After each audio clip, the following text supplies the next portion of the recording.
আসসালামু আলাইকুম। আজকে ইংরেজি ক্লাসে আমরা এম ইজ আর এর ব্যবহার নিয়ে আলোচনা করব। সঙ্গে আছে আমি প্রভাষক রতন আহমেদ। চলুন কিছু বাক্য বলি। আমি একজন চিকিৎসক।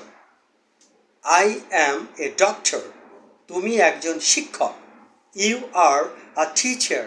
সে একজন খেলোয়াড়। He is a player. সে একজন কবি। He is a poet. সে একজন লেখক। হি ইজ এ রাইটার। সে একজন গায়ক। He is a singer. তারা হয় ভালো খেলোয়াড়। They are good players. তুমি হও ভালো ছাত্র। You are a good student. এবার অ্যামিজার দিয়ে আমরা নাবোধক বাক্য করব। আমি একজন চিকিৎসক নই। I am not a doctor. তুমি একজন ছাত্র নও। You are not a student. সে একজন ছাত্র নয়। He is not a student. তোমরা ছাত্র নও। You are not student. তোমরা মেধাবী নও। ইউ আর নট ব্রিলিয়ান্ট অথবা ইউ আর নট ম্যারিটোরিয়াস। সে হয় ভদ্র।